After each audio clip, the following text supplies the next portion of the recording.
Okay, let me start. And this is the paper that I mentioned earlier that I have done a few years ago, and keep revising it, and haven't really got it published yet. But hopefully it will be, published soon.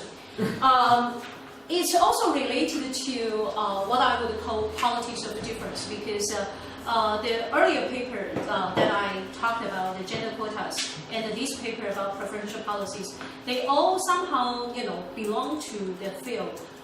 In political science, we call it politics of difference. When you talk about all these different social groups' positions, and whether public policies should address the difference of power positions among different social groups. So this paper actually is about Indigenous students.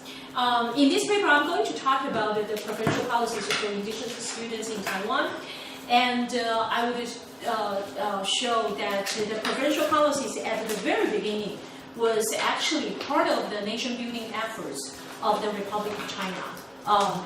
And then, after democratization, the preferential policies are somehow linked to multiculturalism.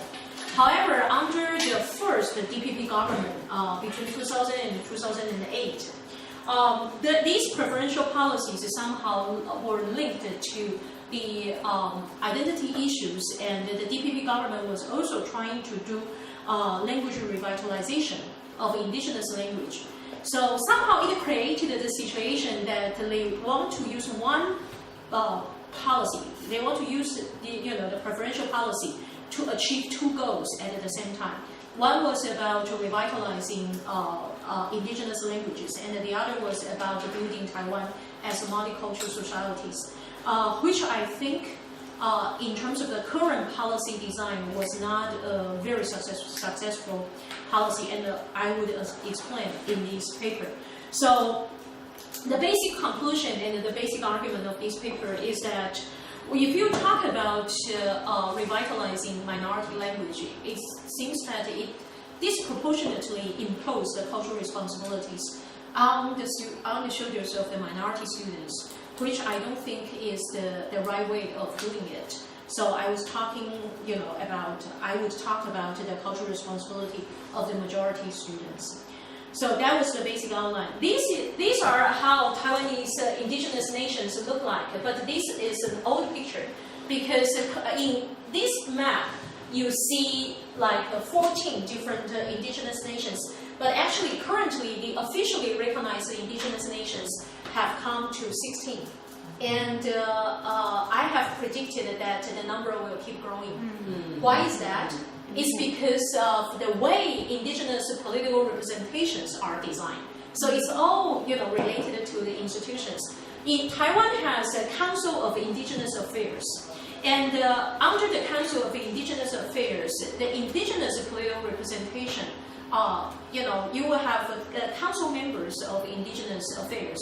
And then the council members are done in such a way that they would have representatives from each nation and take turns. So that such kind of institutional design actually gave indigenous people the incentives to always create new nations. Because if they create in the sense that if they are minority groups within a larger indigenous nation, then they would always try to claim their cultural difference from the majority under that nation. So new nations will be created. So this was the map a few years ago, and recently, just last year, the Taiwanese government recognized the 2 new nations. So now the current officially recognized nations are 16.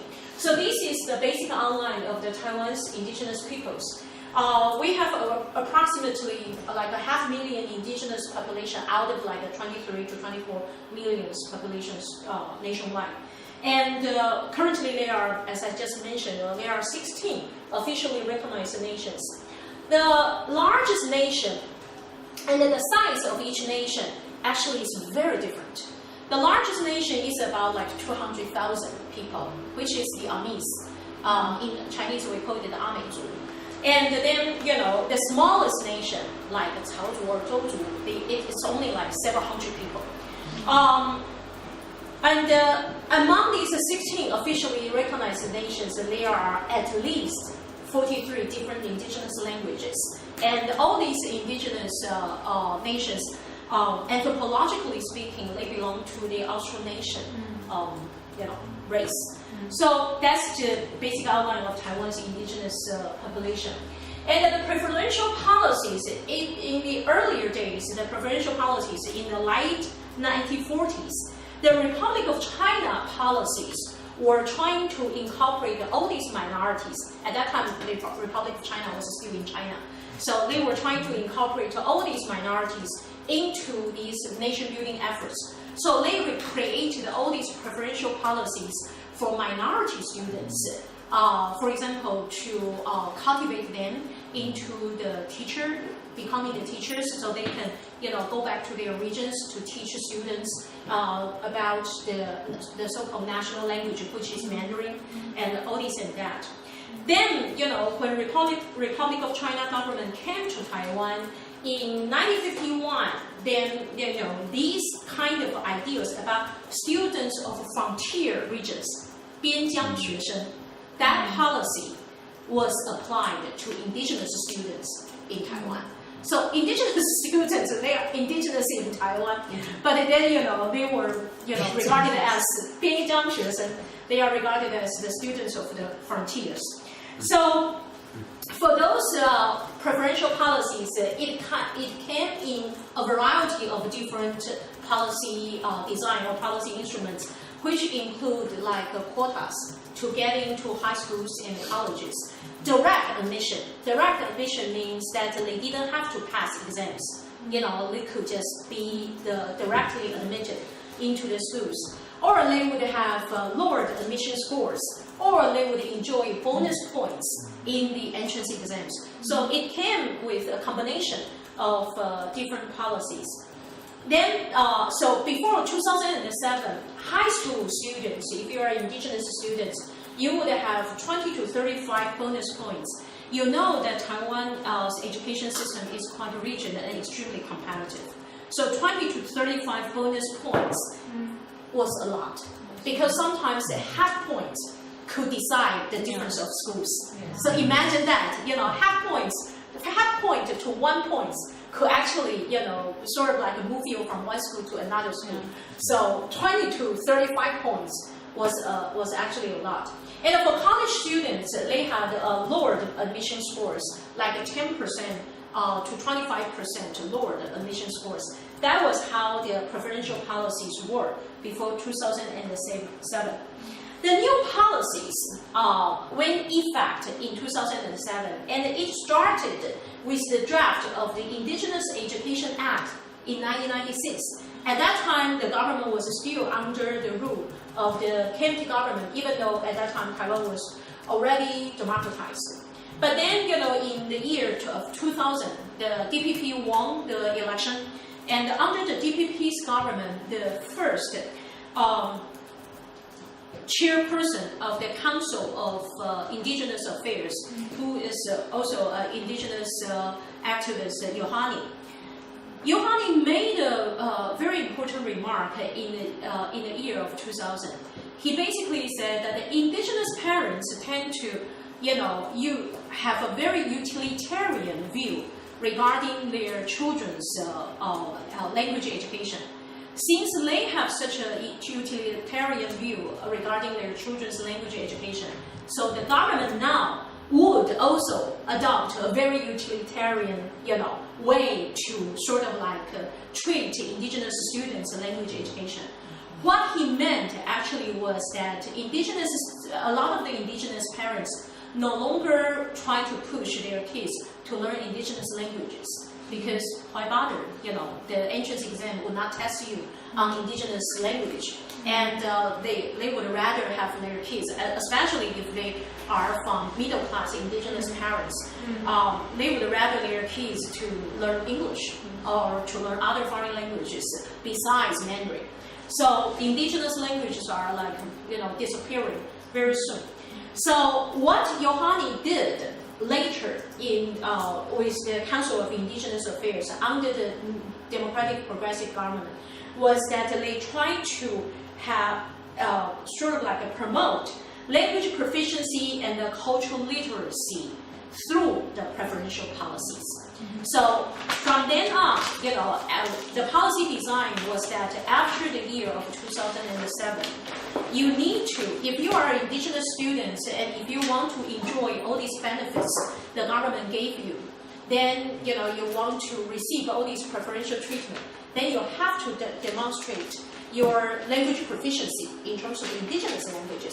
You have to demonstrate the language proficiency and your cultural literacy about your own cultures, which means your tribe or your nation. So that policy ideal basically differentiates the deserving students and the not so deserving students. So if you learn your language, if you learn your culture, then you deserve, to have preferential treatment. But if you do not learn the language, you do not, have the cultural knowledge of your own tribe or your nation, then you do not deserve these preferential treatment. So the new policy began in 2007, which is really interesting, right? So the preferential policy now is since 2007, the test began. If you passed, then you still enjoy like 35% bonus points, and if not, then the preferential policy dropped to like 25% bonus points.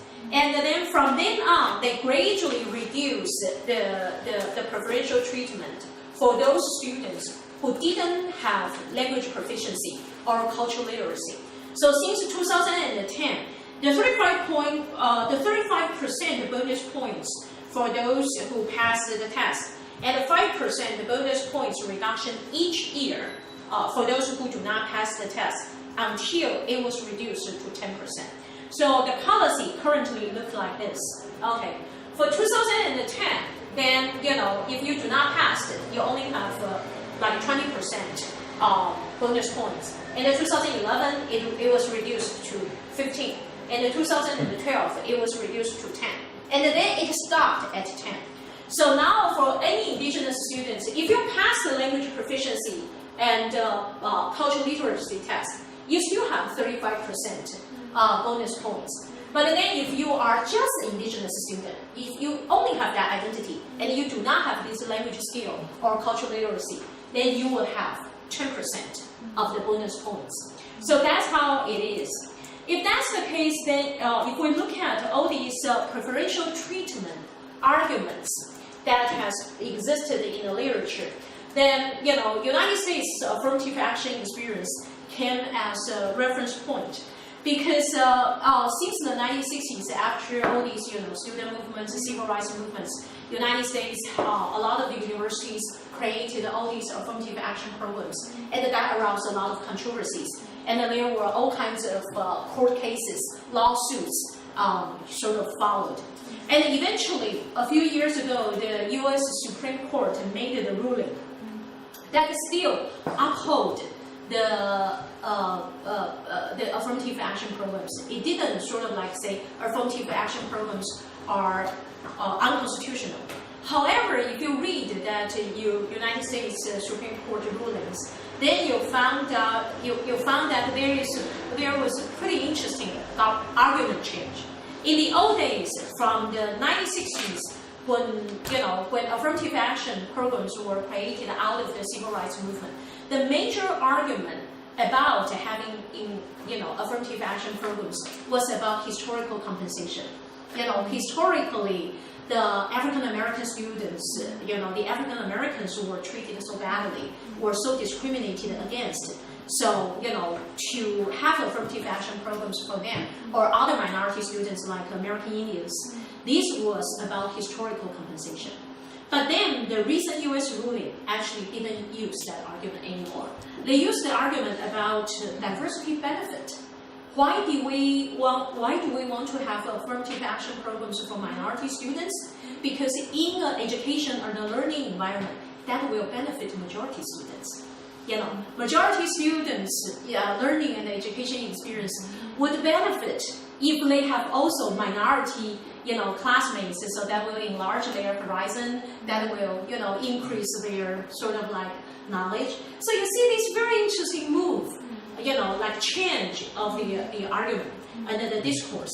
So for that, affirmative actions could no longer be regarded as an entitlement.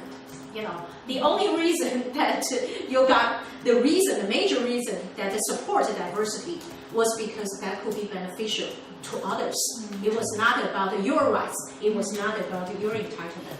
If that's the case, then if we look at the Taiwan context, for indigenous students, preferential treatment, the class issue always was raised because people argue that for those students who really benefit from the preferential treatment actually were middle-class indigenous students. This argument was very, very similar to the United States affirmative action programs because people always say that the African-American students who got who actually were the beneficiaries of the affirmative action programs all tend to be middle class, students. So it didn't resolve the class issue. So so there was the argument about deserving versus not so deserving members of the minority. And but then in Taiwan, there was the Indigenous Identity Law enacted in 2002. That was a very important law. However, that identity law also changed the patriarchal principle. When we say also changed the patriarchal principle, because in the old days, whether you are an indigenous student, it depends on whether your father is an indigenous person. Okay, so indigenous identity is like a patrilineal. It follows the bloodline of your father. But then, of course, women's organizations like us, we do not agree, like only fathers count. Especially when there were all these, sort of like preferential policies toward indigenous students. So nowadays, in the indigenous identity law, at least as long as one of your parents is an indigenous person, then you could be regarded as an indigenous person. And that largely redefined the boundaries of cultural membership. And so you suddenly see the increasing number of indigenous students in recent years. So let me show you the picture. See, these are for high school students and the college students. And you see between 1998 and 2009, the indigenous students number just keep increasing. It was not because their birth rates have increased. No, it was because a lot of the majority students now became registered as indigenous students. They now became indigenous students. Then, if that's the case, then there were a lot of implications of the new policy. In my paper, I raised two issues. The first one is, if identity is connected to language proficiency and cultural literacy, why can anyone be an indigenous person? For example, if I'm a majority student, and if I have enough knowledge about indigenous culture, and if I can, speak one of the indigenous languages fluently, then I should be regarded as an indigenous person, isn't it? I mean, since the state policy now connect these two things together, right? And then, the second issue that I raised in this paper is that if preferential policy is connected to the revitalization of indigenous languages, then can a language be revitalized just because many people pass the proficiency test? These are two different things, right? Like, if you want to revitalize a language, and then you just have a lot of people pass the test. Yeah. Actually, Taiwanese students pass English tests all the time. Taiwan is not an English speaking Taiwan is not an English speaking society. Okay. So the challenges of revitalizing indigenous languages is like the state, the government trying to connect these two things. They want to link the preferential policies toward indigenous students with the revitalization of indigenous languages. And in my opinion, these two policies, well, if you want to link them, then you probably have to rethink about how to link them.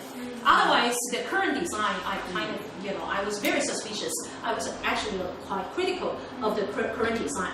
Because most of the indigenous languages in the world today are endangered. It's disappearing very, very quickly. A lot of the countries are trying to do that, especially a lot of countries that have large indigenous populations, for example, Australia, New Zealand, and Latin America. Because along the Andes Mountains, there were all kinds of the indigenous peoples. So a lot of the Latin American countries actually became democratic countries. And they also put into a lot of resources, try to revitalize the indigenous languages. And Taiwan currently has 16. I didn't change this slide. The 16 indigenous nations and the 43 indigenous languages. So you could see that with only 500,000 population, and if you only expect these 500,000 people to shoulder the responsibility to revitalize 43 different indigenous languages, which seem to be quite impossible and impossible, right? So I pointed out in this paper that there is a real difference between creating a proficiency evaluation system and building a speech community. So Taiwanese test exam system could allow the government to do proficiency evaluation, okay, like, language test. But then this is far away from creating a speech community, like a community that people do use that language to interact with each other. That's a totally different thing. So the exam-centric strategy really needs to be sort of like reassessed or re-examined. So the conclusion is that so whose cultural responsibility really is that, when we talk about creating Taiwan as a multicultural society, and then, we impose all these language revitalization responsibilities on the shoulders of this small number of indigenous students, which I really doubt that would work. And my suggestion in this paper is sort of like a conclusion, I sort of concluded this paper with a policy proposal, is that if the exam-centric policy continues, if the government really wanted to use that strategy, then I think they should let the majority students be integrated into the current system. In the sense that if multiculturalism is important, then it's not solely indigenous students' responsibility. So my proposal is that, if we go back to the bonus points, my proposal is that whoever, if you are indigenous students, you can get bonus points like this. And any majority student that also passed the cultural literacy and the language proficiency test should have 10% bonus points. So you create the incentive for majority students to get involved. And then, if you have enough number of people who try to learn, imagine like out of these 43 languages, say at least 1 or 2 languages, then we probably can still keep, that languages. Otherwise, my concern or my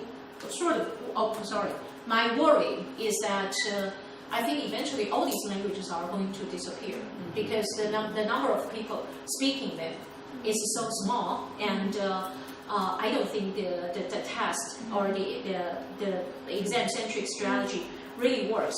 So you really need to educate the main society and get the majority students involved. Otherwise, I don't think it would work. Yeah. So I'll just stop here.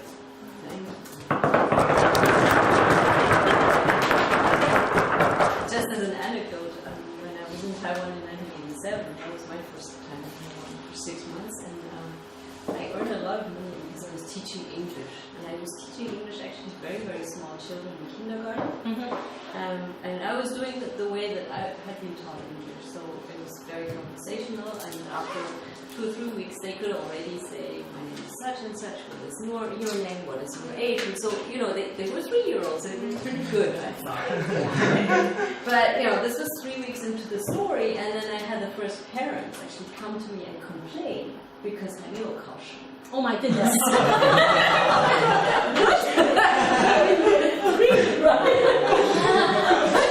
I thought, I was a very successful teacher, actually made these kids speak English.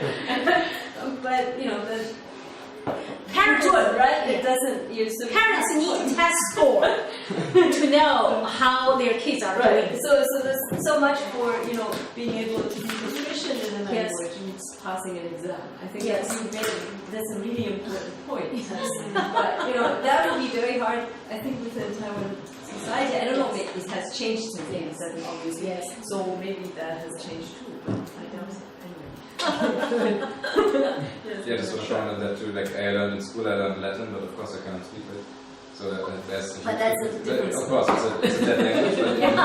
But if you consider indigenous languages as dead languages already, then maybe it's the same. But one thing, like, why would you think it's good to prevent the death of indigenous languages? Well, that's a pretty interesting question. I didn't really argue that. I didn't choose to present myself in that position. No. I mean, the argument that I made in this paper was that if the government really intended to preserve indigenous language, if they think that is one of the policy goals, then the current strategy, the current policy design, I don't think it worked. And I was just trying to propose something that I think had more chances to succeed. But whether they would succeed or not, I have no idea. Yeah. And I think part of the argument about preserving indigenous languages is also related to preserving cultural diversity. Yeah. I think I'm very impressed about your presentation because just this morning I gave a presentation, another lecture regarding the Korean Korean policy, how about the Chinese Korean in South Korea and how Korean be treated in Japan. I think in Korea and Japan there are also minorities like minority in Korea, ethnic Korean in Korea. Yes. They have been kind of discriminated on legal or social dimension, and just they do another way around. They don't want to preserve this kind of culture of the minority, just like the Korean minority in Japan. They also need to go to Japanese school, not go to the Korean school. But in Taiwan, it's kind of another story because they want to preserve indigenous culture. But I don't know if any other foreigners also migrate to Taiwan and can be also seen as minority, or only the indigenous groups can be seen as the minority culture which deserve to be preserved, or that also any recent migration of foreigners. The current language policy in Taiwan, the government, ever since the 2000s, targeted not just indigenous languages, it also targeted Hakka. I don't know if you have any idea. It's like they are also Han Chinese, but within Taiwan, the Han Chinese consists of 3 ethnic groups. The mainlanders who came to Taiwan after 49, and the Minnan. In Taiwan, in Chinese, we call it 本省人. 本省人 has 2 parts, and in terms of the Han majority, Han人. Then the second group is Minnan, from southeastern China, mainly from Fujian province. And the third group is called Hakka. Hakka actually in Mandarin is called Kejia. And Hakka as an ethnic group, the majority of them resided in Fujian, the Guangdong province. But traditionally, they moved all the way from northern China, and because of the wars and all other things, they keep moving and down to the southeastern part. So they have, they also speak a different, you could call it a different language or different dialect. So nowadays in Taiwan, for example, in the state's media policy, we have indigenous TV station. But because indigenous people has all these different nations and the different languages, so indigenous TV stations, they rotate all kinds of programs, and the different, for example, for news broadcast, then they will broadcast the news in different indigenous language, but mainly cover the major tribes, major nations. Like there are, out of these 16 nations, the 4 largest nations consist of probably 70 to 80% of the population. Imagine that, and all these other small nations are coexist with the 4 largest national groups. And the Hakka also has a TV station. So that TV station broadcasted the news in Hakka languages and also, have like Hakka dramas. Yeah. So the government's intention was very clear to create this idea or to promote this idea that Taiwan is a multicultural society, especially along the language line. But the only languages that have the danger of being disappearing or become disappeared actually are indigenous languages, because Hakka is a major ethnic group. So today's China has a large Hakka population. If you go to Southeast Asia, there is a lot of Hakka population. So I think the situation is a little bit different from the Korean Chinese or the Korean Japanese, mainly because there is no danger of Korean or Chinese as languages disappear. Yeah. But then also, to be fair, there is an earlier period in Taiwan history when these languages were actually killed. So, repressed. So you have Xiamen was his name. There's this writer. Lambuan, Xiamen, Lambuan. And I mean, he was telling us these really interesting stories about. He basically wasn't allowed to use or learn or whatever in school, right? So that for a long period, this is really bringing policies in a way, isn't it? That actually made this possible. The languages are now valued again. Whereas for decades they were not, and so they slowly died, and now they have to be revived. So it's a little bit ironic. So your situation, in a way, if you look back to Taiwan 50 years ago, that's exactly the situation. It was related to the so-called national language policy. So it was all about the nation building. You try to build a Chinese nation, and the official language of the Republic of China is Mandarin. So so there was a very strong-handed Mandarin-speaking policy. So, but in Taiwan, because the Republic of China government actually came from China, so the majority Taiwanese speak Taiwanese, which is Fujianese. So and those languages were not allowed to be used in schools. Like the school teachers will punish you, if you do not speak proper language for quite some time. And also in terms of radio programs and the TV programs, the government also had a policy to restrict the number of hours of programs that were not presented in Mandarin. That language went down for a long time, for at least probably 20 years, and started to relax a little bit since the 70s and the 80s, and then eventually, after democratization, then the policy changed. He had his hand. Oh yeah, sorry, he's left again. I'm interested in, do you know how they test someone's cultural literacy? Because before, I think it changed now, when you wanted to become like a German citizen, you had to write like the citizen test, and honestly most German citizens, me including, could probably not pass the test. So how do they, So do you know how they tested? They tested some like rituals, or when you do like in a festival or something, and then they tested you about when you do a certain thing, so what's the meaning of it? That kind of things. That was about the cultural literacy, and then they would test you like what is the meaning of being Amis? How did your nation got this name, and that kind of thing. But they're all on paper. Yeah, it was on paper, but language proficiency was a little bit different. Some of them were on paper, they romanized the language, and some of them, I'm not sure whether they did the audio one, I'm not sure about that. If they want to promote the languages in school, why don't they just teach it in school to everybody? Well, they do. Because okay, that but would be like not excluding anybody. It's about the curriculum fight. Okay, nowadays in Taiwan, in terms of the curriculum, there is a class called 母语教学. That means mother language. Okay.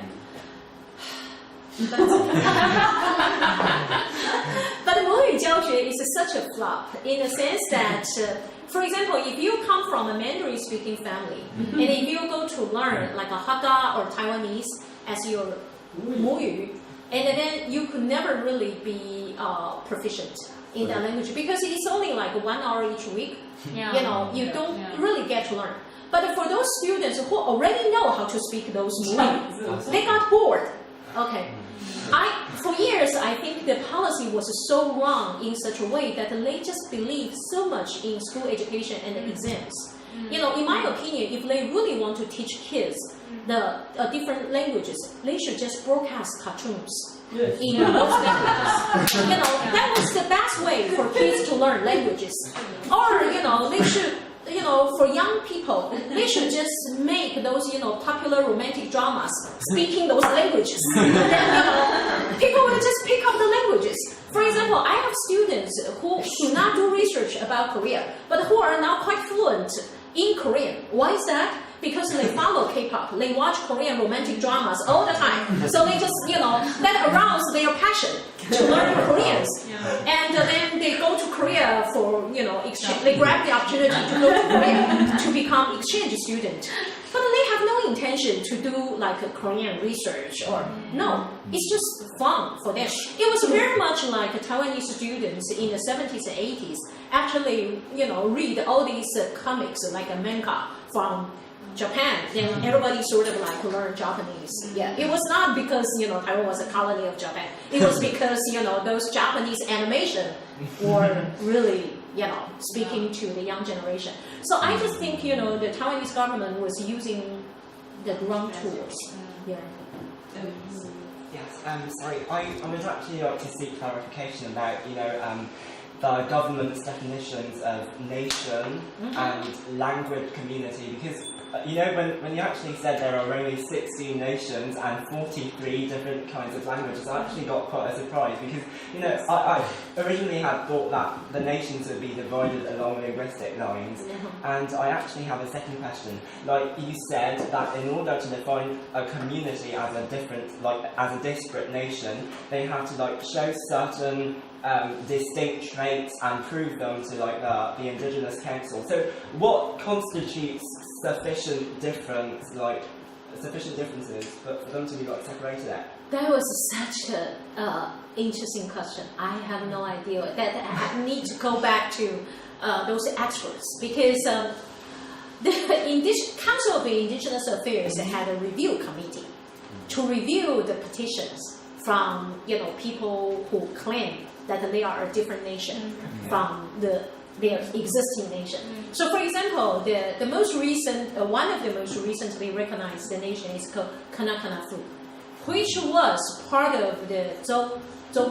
Okay, but Zhou is already small enough. Okay, and then Kanakanafu actually came out of Zhou, and then they just told people that, come on, we are not Zhou. We just live very close to them, but we are not them. And then, you know, then they have, you know, politicians supporting them. They have activists, of course. And also, I think the Council of Indigenous Affairs, I'm not sure about the exact procedures, but my impression is correct, they have a review committee that consists of like scholars, experts on these issues to decide whether this is distinctive enough. You know, now it becomes a very interesting issue because, you know, Taiwan is a country that is overwhelmed by identity politics. You know, because the whole country is trying to assert different identities from the very powerful China. So people tend to be very sympathetic to whoever wants to claim a new identity. You know, the logic is actually very interesting. The logic is that if we want to, you know, assert our identity as different from China, who gave us the rights to prevent other people from claiming that they are not Han? You know, or they are not their current nation. You know, so that's the same logic. And so it creates such phenomena. My prediction is the number of indigenous nations in Taiwan will continue to grow. You know, So, yeah. Yeah, to the rise of indigenous people, you said it was nothing to do with the birth rate. Did you look at the birth rates for the... Yeah, the increase, it has little to do with birth rates. It's just like a lot of students who used to not have indigenous identities, they now register as indigenous persons. And could it be because, like, if the only one part of the parents has to be indigenous, could it Yes. be during like cross marriage? Yes, yes. So you see, if you only want to look at the lineage, it will be, like thinner and thinner, right? Yes. Kind of Yeah, because now you counted both sides, so it could, become thinner and thinner very quickly. So maybe in 100 years, everybody in Taiwan is indigenous because there's mixing and so. That could be. Yeah. So that's why that's my point in this paper. Like, so the boundary of the indigenous identity actually is quite sort of like redefined. And if now you define indigenous persons in such a way through a registration system, then why don't you just let whoever is interested give the majority students an incentive to learn indigenous languages? Then probably by some luck we could get preserved some indigenous languages. Otherwise, it really disappears very soon.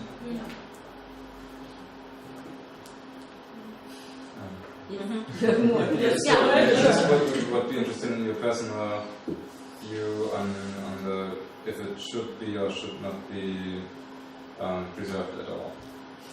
It's a very personal question. For example, my personal view would be we should all speak English and that's it. Everybody on earth and no languages at all. But that would be boring. Yeah. But that's like I would say then everybody can communicate and it's peaceful and harmony and whatever. But yeah, it was just interesting your personal view.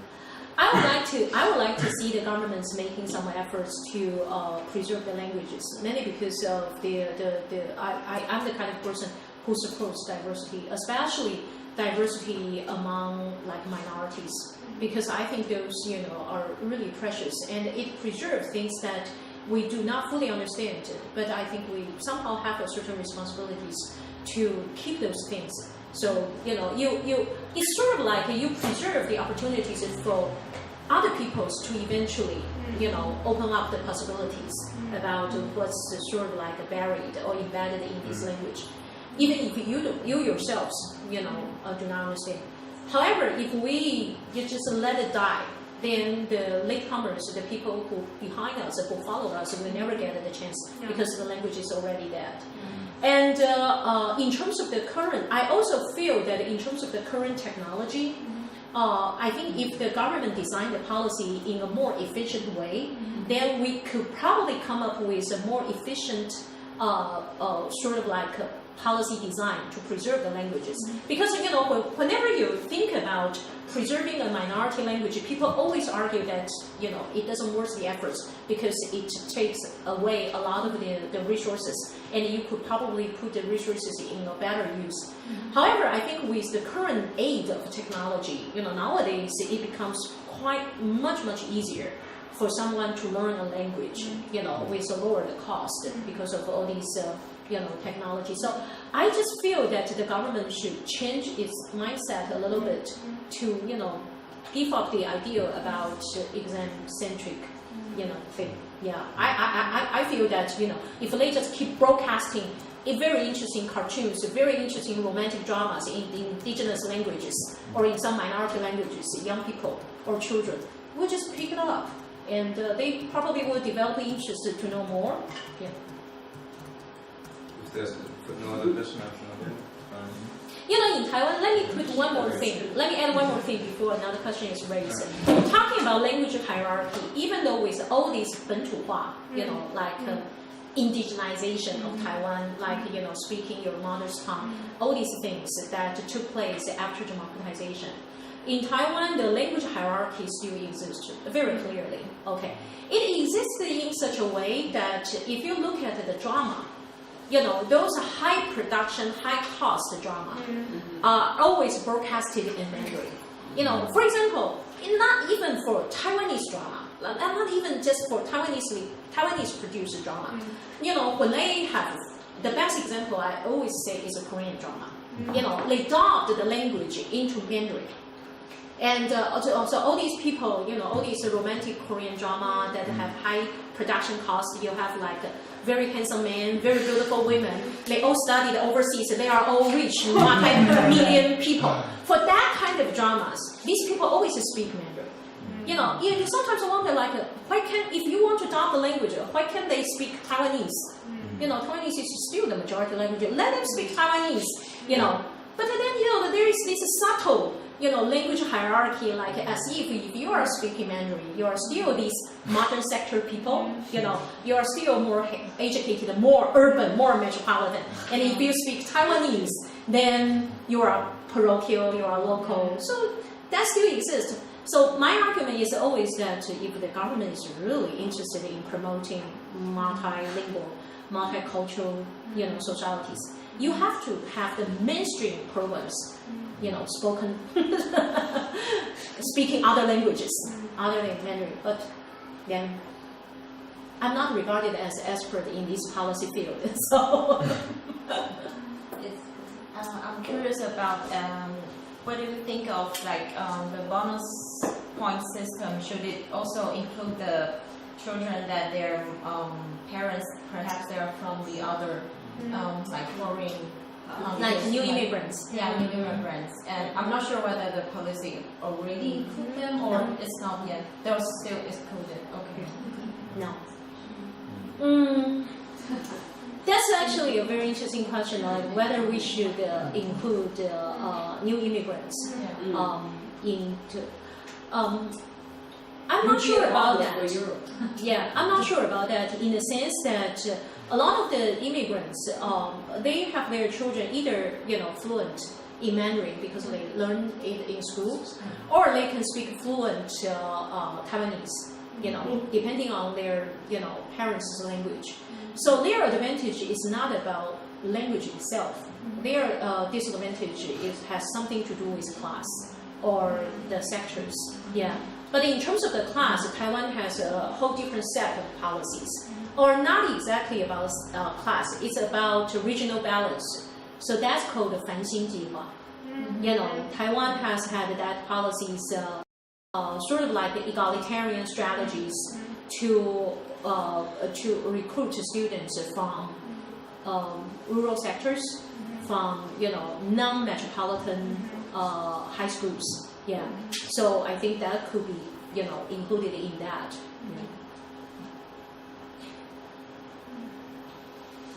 I was just asking about the Taiwanese education system. Do you think, because like when I was in Taiwan, I noticed there are some differences, especially concerning exams.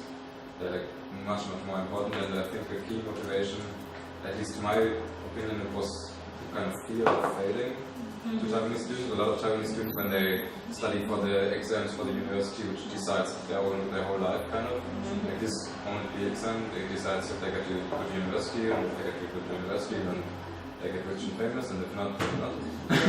So there's a lot of fear, and do you think, I don't know, I mean, this is a very suggestive question, but do you think there's a better way to improve the education system, or maybe it's already put in some aspects? The education system has always been quote-unquote improved in that sense. Like they open up the different channels for students to come in, and they now have 2 different tests. One was held for college entrance. One is held in January. Okay, so after that test, you could submit applications, and if you got picked up by certain schools, then you don't need to go to the second test. Or if you are not satisfied with your own scores or the school that you pick you up, then you can always go to the second exam. The second exams, which schools you go to, strictly based on the test score. So Taiwan now, actually, for college entrance, it has 2 different tests. One is held in January, the other is held in early July. Back to like 30 years ago, when I was a college student, in my generation that went through that examination system, that was extremely rigid and extremely cruel, because you only had that one shot. On July 1st and the 2nd, for 2 whole days, you took a national entrance exam. And chances are that you might be a very good student, but on the exam day you had a stomach ache or something, you had a high fever, and you could sort of like fail quite. For example, you are supposed to be, you might be supposed to be in the top schools, but you could ended up in a middle ranked school. So it was, at that time it was extremely rigid. Like it was just decided by that 2 days. Whether you did well, in the 3 years of your high school days, it really didn't matter at all. It just for that 2 days. But nowadays they have changed quite a bit. Yeah. So for example, nowadays, they open up the channels for students to come in. But then, I would say probably compared to European systems, it was still relatively rigid. Oxford does that. So that's how you write Oxford exams. Actually a whole week. And it's the entire 4-year or 3-year curriculum is tested. Oh my goodness. And that's your chance if you miss it. And Oxford still does that?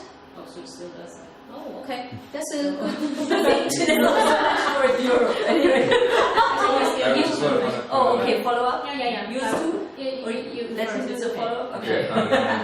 Like in Germany, I think we have like a double system. Like we have this Abitur. Yeah. And it counts for if you want to study medicine, you need it. Yeah. A good one. But if you study, like for example, I don't know, physics, then it doesn't matter. And you can go to the best school in physics with nothing. So that's really nice. Do they select? I mean, do they have depending on? Not really, no. Like they select by motivation, kind of. Like if you have bad grades, then in Heidelberg at least they ask you, are you sure? Like, is it a difficult study? Are you sure you want to do it? And then if you say, yeah, I want to, and then they basically let you go. Yeah, it's interesting because in Taiwan, Germany is regarded as a successful or even model example for differentiated students between academic track and like a professional occupational track. Because in Taiwan, people always argue that the Taiwanese, sort of like pay too much attention or value diploma too much. And the German is this reasonable, ideal system that the Germans do not look down on people who do not have a diplomas. Germany is no longer true because if you look at how many percent now go to the Gymnasium, which would be the academic track, and then the Realschule and Hauptschule. It's very clear that the main school now is the Gymnasium. It's still it has the cultural academy and all the others. And then if you look at population, and of course you have all the late immigrants and so forth. They're all in the or even though they might be intellectually actually very gifted, but they never end up in gymnasium because of their language skills or whatever because of discrimination. So I think that is a very idealized view. Because in theory the system should work this way. It did work this way until maybe 50 years ago. But now you make it 50 years ago. Already when I went to school, this was like in the 1970s or early 80s. It was already more that way that I was describing. Yeah, just in similar vein from her questions about like new immigrants children, because actually if we're talking about the educational model, actually the children of immigrants, they are actually their is never taught in schools, right? There were quite a bit of talks about the way Taiwanese view globalization. Because there were a lot of the criticism that the Taiwanese view globalization in such a way that the globalization means Anglicization. Everybody speaks English, and that's it. And then people argue that Taiwan now has such large number of immigrants from Southeast Asia. If you want to do true globalization, let's speak languages from Southeast Asia because we have all these new residents coming from that region. However, I think I agree with that thing. I think if you want to promote multiculturalism or diversity, you really should try not to just do Anglicization. However, if you look around the world, everybody regards globalization as a colonization, unfortunately. You know, you keep seeing all these, you know, English-speaking programs created, mushroomed all over the world, you know, in all kinds of universities. And I think that is really, that is really a common challenge for everybody.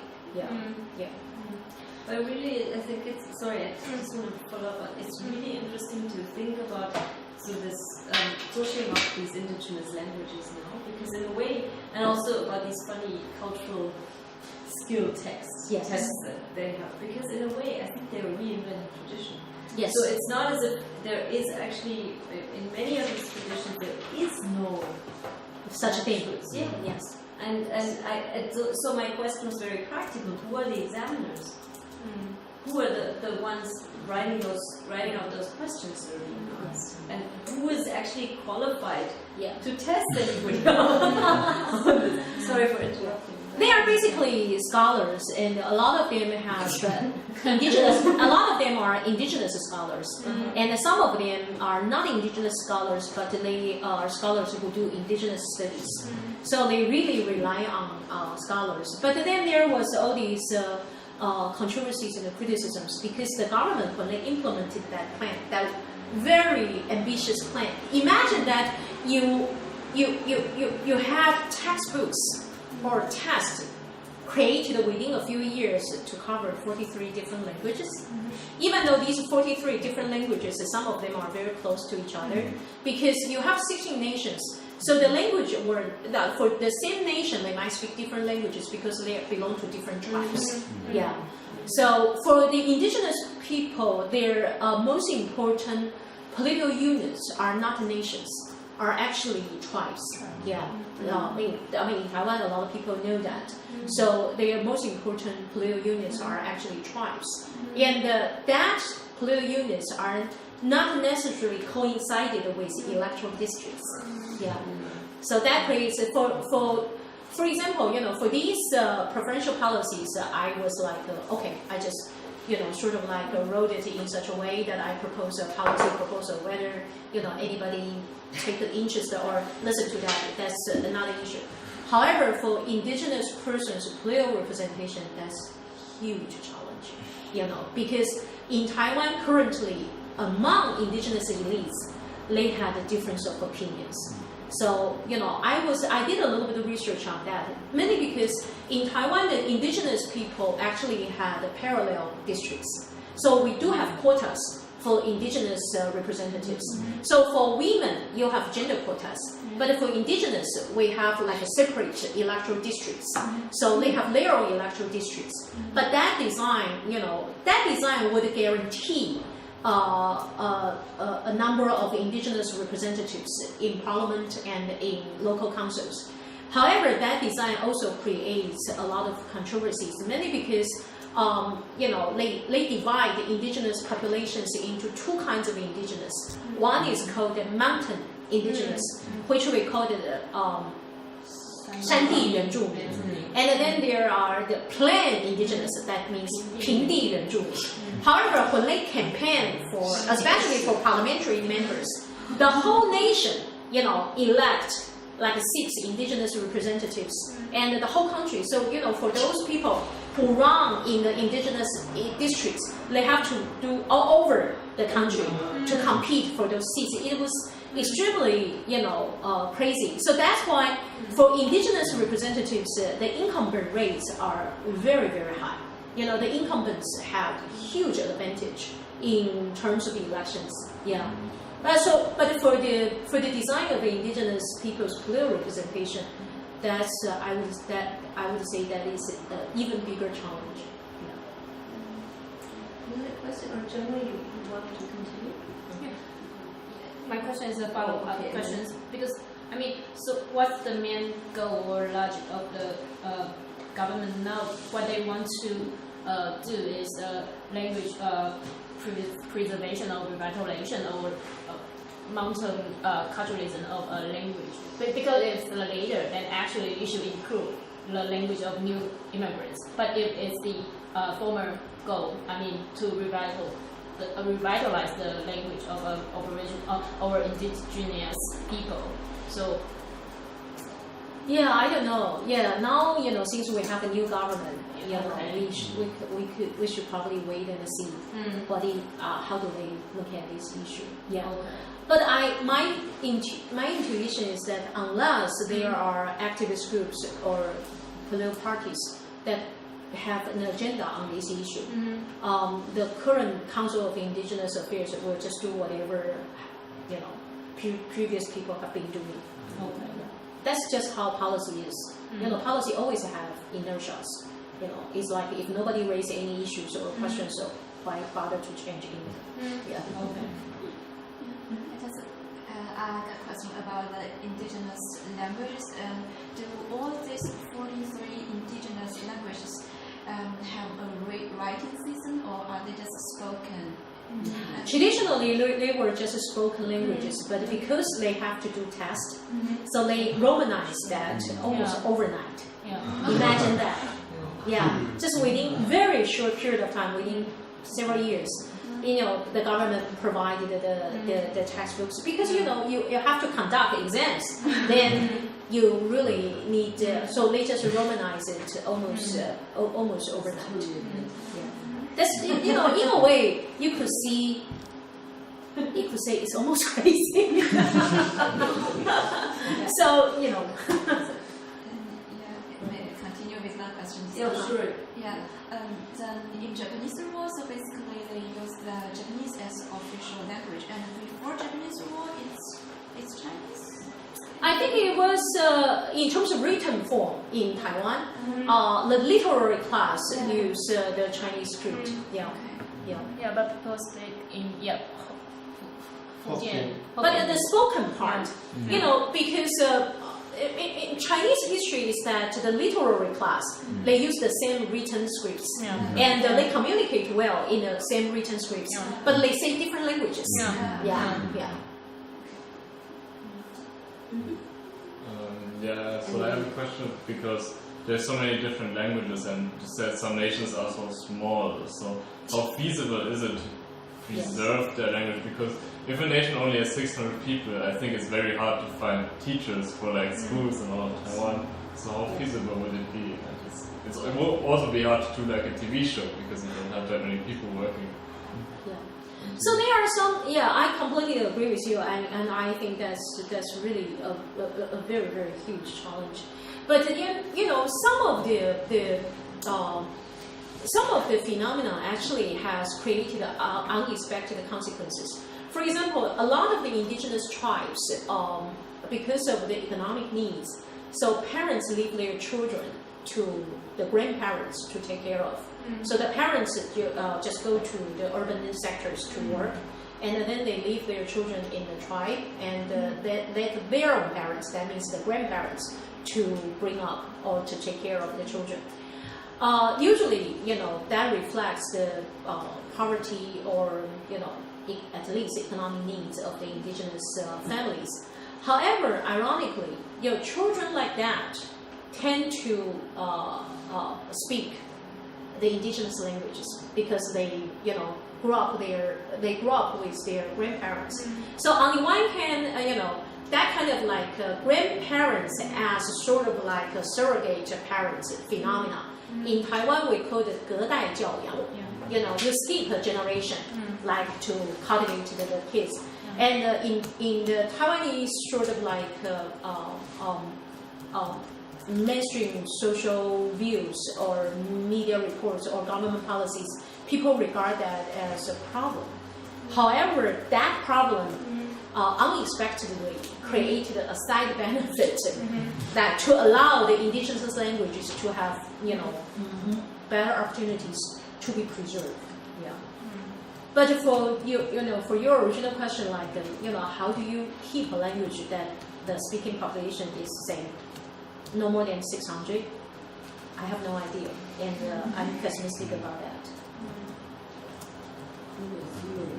I wanted to add to the Taiwanese system of like fail or pass. What would you think of a system where the indigenous people, like 35% would be for those who pass on with 100%, and then if you have, for example, 80% of the score, then you get maybe 30, And then considering your score, maybe if you kind of fail with maybe 40%, then you still get something and not nothing. You still get maybe 15, and then if you fail completely, you get nothing, basically. Like if you get 0 points, then you should. If you get not 0 anything. points, then you don't have a base to get bonus points. You need to have at least 1 point Okay, to get the bonus points, because but the bonus points is calculated based on your base points, your real points. Yeah. But if you get 1 point, then you already get 10%. I think that's Yes. that's a little bit weird. Yeah. Yeah. Because So it's not- if you have 1 point, then your eventual score is 1.1. Yeah. yeah, You then get that and 10%. then you have exactly. And but if you pass the test, then if you have 1 point, then your score is 1.35. That's just how it works. Yeah, I mean it's okay, but it's kind of very rough distinction. Yes. You could I mean, it would be very easy to distinguish very much clearer, because it doesn't take any cost to make like 33.75%, because it's just a calculation. So it doesn't have another negative thing. Just to make it more clear, you have 2 stages, but actually to have a continuous thing would be You mean same like clearness. between 35% and 10%, Yeah. there is nothing. Like Yeah, you yeah. only have like these 2 Like you have 2 numbers. stages, but, Yes. but to, Yes. to make it like a continuous scale, Yes. actually it's super easy. Yeah. You don't have any negative effect. So the difference is big. Like once you pass it, then you have 35% bonus points. If you don't pass it, then you only have 10%. Yeah. I mean, I think the reason they keep the gap big is to give incentives. Yeah, exactly. Yeah. That's what I wanted to add actually, because this is again the incentive of fear. Like you have the fear of failing. Yes. But if you have the incentive, if you have the continuous scale, you're like, I want to get 100% because I have 35, and then you try to do this. Yes. Yes. Otherwise, you could also like, I will pass anyway, and then I won't do anything. Yeah. So, in I think for quite a few years, some of the schools, their top students, when they admitted the students, some of their top students are actually Indigenous students. And if you look at the backgrounds of those Indigenous students, how they became the top students, usually they came from like a middle class Indigenous family. For example, their parents might be intellectuals already, or their parents are like civil servants, and they came from like a very stable family environment, and their situation is quite different from the Indigenous students who still live in the tribe and who still experience economic hardship. So those students, with the added bonus points, they could become like top students because they are already very good students. So there's like the difference between Indigenous students also. Yeah. It's a high difference between. I mean, within the group. Yeah, such kind of policies always encounter that difficulties because it's always the case that middle class or even upper middle class students got benefited the most. Yeah, I mean, but this is a very thorny issue when we talk about group rights because you still have when people argue that such kind of education system or such kind of preferential system only benefits middle class Indigenous students, but then the whole education system in Taiwan benefits middle class or upper middle class students more. So I think for higher education, it's probably all over the world. I don't know. Probably Nordic countries is a little bit better. I don't know. Yeah. Germany might be good in terms of universities. Because they are really, what you were saying is very, very true. That once if you go through gymnasium and have an abitur around 3, which is not good, right? 1 is like very good, and 3 is average. Then you can still go to university, no problem. So we have a lot of students here that have an average of 3, which I was kind of surprising, right? Because Chinese is quite a difficult language to learn, so you would expect that one student is just definitely not the case. And so you can go and you can even enter a very good university, very good department, and end up, because you're very interested in what you do then, having 1s at the end. Yeah, I mean the reason why you got 3 can be just lack of motivation, not your skills, for example. Yeah. Precisely, plus it's the German system. It's very different from the British system, for example, where you choose very early, and so you have 3 A levels or 6 O levels. You know, that's just 6 courses, and you choose whatever you're strong in. Whereas in Germany, basically until the very end, you have a lot of subjects. So I don't know, at least 10. I think you tested it, right? And so that's much more. That means that there will always be something that you weak at. But you still have to count it into your final grade. And so I think the whole point for education system, whether it's regarded to indigenous students or not, is about whether you differentiate the students in very early stage. Because if a system tries to differentiate the students at an early point of their academic career, which always benefits the middle or upper middle class much more, which skilled the educational resources, because children or kids, they are still developing. So if you sort of like keep the differentiation point at the latter part of the education system, then I think that policy is more egalitarian, because you allow the students to come in and develop themselves, and you give them more chances to succeed in this system. So in Taiwan, in the early days, it was even more horrible, because in my generation, we not only had to take entrance exam for college, we also took entrance exam for high school. So imagine how early they started to differentiate the students. They started to differentiate students when you were only like 14 or 15. For kids who came from like relatively poor or disadvantaged family backgrounds, their life chances were, ruined and largely reduced to very limited choices. What I also saw, like in the university, like in Germany, usually in university you start to really do something. Like in school, you kind of, you get the good grades and somehow you get through, and then in university you start to actually think like, okay, wait, my life, I have to do something with my life. But in Taiwan, it's kind of... thank God. In Taiwan, you do all the works before you enter and then you're in university, and a lot of university students, they're just like sitting around. Of course, they're also very studious students, but a lot of students don't do anything and just still can pass and get that degree. So but nowadays, I think things changed a little bit. Mainly because, I think that was a global trend, the high number of youth unemployment. Even though Taiwan's overall unemployment rate is relatively low compared to other countries, but the youth unemployment or underemployment, I think, gave students a lot of pressure. So nowadays I look at my students, but of course my students are highly selected groups. Because it's regarded as the top school in Taiwan. But some of my students, they are so motivated in a way that, in my opinion, I think it's almost scary. It's like I talk to students who are only like in their sophomore years, and they are worried about their future. And I was like, just have some fun. You have the whole life before you to worry about your future. Do not, get worried that early. But the examination system you introduced so far, I feel very familiar. I come from mainland China, and we also have bonus points for minority students. It's 10 points for at least 10 years ago. I don't know what's the policy now. And also we also have to take entrance exam for high school, and the university is also one shot in the whole life.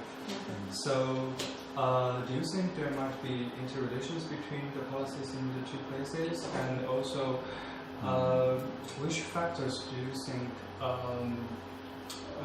is important behind this kind of policy making? For example, maybe it's because of population, or maybe it's because of the ideologies, like Professor Nicola just told that some parents just want their children to take exams. So it's a shared ideology. So do you also think so? I think it's probably more about Confucian tradition.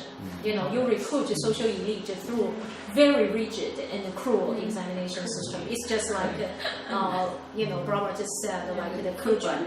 Because because the Keju system took place in Korea too. You know, if you look at the Korean education system and how Korean young people prepared for all kinds of exams, like big companies exams, government exams, all kinds of exams. It's very similar. And if you look at Japan, so the whole, you know, East Asia, I think shared that sort of like exam-driven kind of system for education, which which really tends to be quite rigid. Yeah. So for China and Taiwan, the similarities probably come all the way, you know, down from the ancient system. Like people just get used to the idea. Actually, you know, using exams to recruit social elite might not be such a bad idea. When you, because you know, because that's you have to admit that's at least better than by birth, right? But the whole point is you really want to see the exam not as rigid and cruel. Yeah. I have a kind of little bit off-topic question. It's related to language also, like, and also to feminism. Like in English and also in Chinese, I think it doesn't exist, but in German we have like you can say Soche is like outdoor or outdoor. I learned 1 year German when I was in college, even though I forgot all about it. So I knew about the gender. And that's quite an issue in this debate because some people argue like you should always put like a super long word for like counting all the possibilities of genders which a person can have. What do you think about that? I think you know, in Chinese, even though we don't have the same sort of like language structure as German, but we do have language issues in terms of gender equality. Yeah. For example, for certain professions, like like you know, for example, you know, if you take care of babies, then you say 保姆. But 保姆 means women. So nowadays we are trying to promote different ways of addressing those professions. You want to make it, well, again, gender neutral. So, you know, both men and women could take up that task. And in the old days, Taiwanese called stewardess 空中小姐. Yeah. But nowadays, no, you know, you call the flight attendant. I mean, English also changed the way, right? They used to call stewardess, but nowadays it's a flight attendant. And then we now also follow that tradition. We call it like 空服员. The most interesting issue actually in Chinese regarding gender issue is about the word 先生. You know, because in the old days, if you address a female professor as 先生, then that means a respected term, like you respect her achievement and scholarship. But we, a whole group of Taiwanese feminist scholars, a few years ago, just basically say, stop calling us 先生. You know, we are just call us professors, and that's good enough. And we don't want to be called as 先生. And then there will be, interestingly, there will be like a Chinese literature department professors who come out to teach us lesson about what 先生 means in classical Chinese. And they are not very happy about the way we refuse the term of 先生. But then, you come to think of it, you use a term that generically also refer to men as a respective form. I mean, why don't you call like a men who have a great achievement like Madame? So basically, there are still several lingering issues in terms of language regarding gender, but not as an issue in German. Yeah, my question would be, because there's two lines of thoughts which like basically you could say, okay, we use the male term because this term in terms of history will change, because nowadays it's also woman, so people just say Xiansheng, people will think of a woman also, will think of. That's an assumption that the thinking changes. I don't have a fixed opinion about that because I'm not a language expert, but I tend to think that each language to resolve these issues, it should be contextualized. It really depends on the social and the cultural context. And I don't think sort of like a fixed policy could be universally applied. Otherwise, it will be, I would say, it will be against the feminist thinking. You know, I always say that feminist thinking tend to be more open, you know, ended. Like, let's debate, let's argue, let's, you know, talk about this instead of like, let's create a new doctrine and everybody has to follow it. So that's feminist. I don't think so. And is the quota something like that? Quota is a little bit like that, but then on the other hand, quota has been debated so much. Yeah. So Research also. yeah, the research and yeah. There was another hand up there. Did I miss it? Martin? No. Because this is an interesting question. Xiansheng really just means born before, right? So earlier. Yes. So and this is of course very different from German, where you also have the articles to qualify the words. But then there are some words like dequalified. There's this joke that we always test actually on some that we always look after this group of, we mentor this group of students for the Studienstitut, which is this very prestigious German scholarship organization, right? And so we always test them by telling them this. It's not a joke, it's just a kind of testing.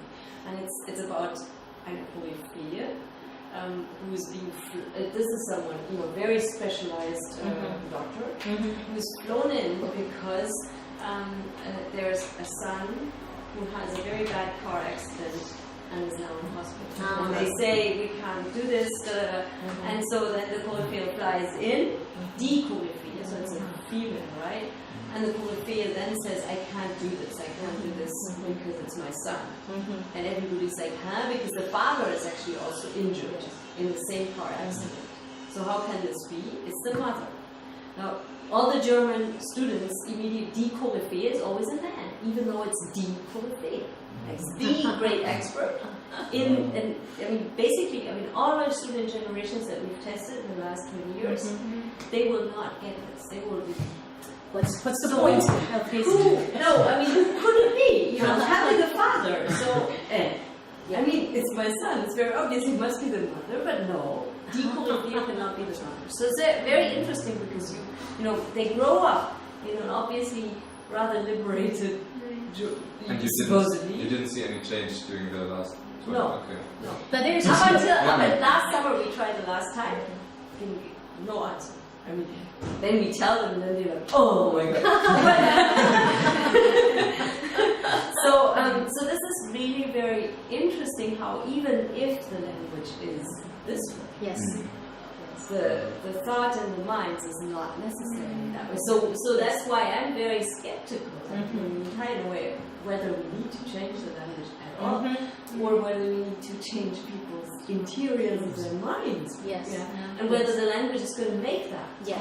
I cannot see that happening, right? And Yeah. so, Yeah. and that's, I mean, that goes back also to this topic. The two topics are, of course, very closely related. It's the question of how to, how to prefer certain groups in order to make them equal. Yes. Yes. And this is a really tricky issue. And I think actually you can only, probably the way that the Taiwan government is doing it at the moment is really going a little bit too far in one direction in order to somehow compensate for what was lost Yeah, before. exactly. I don't know. But about that story, I tested on my students all the time. You know, it was pretty interesting because Taiwanese students were like got stunned and then they couldn't figure out. But of course, some students they were more gender. They had a higher level of gender awareness or more gender sensitive, and they came up with the answer quickly. But a lot of the Taiwanese students will be like confused and like who could that be? They would guess like a stepfather, like foster father, like a godfather. It's always a stepfather. And then you told them it's that kid's mother. And everybody was like, oh, okay. But the interesting thing is Chinese students had no problem with that. That was my experience. I don't know, What do you mean had no problem? It's like, I think for probably quite a few years, when I mentioned this story, Chinese students, we now have like students from China, And the Chinese students will quickly came up with the answer that it's the mother. So yeah. So the interesting thing is because I realized that in mainland China, doctor as a profession was not as dominated by men before. So they got used to the idea that the doctor could be men or women. But in Taiwan, for decades, the medical doctors as a profession was highly dominated by men. Yeah.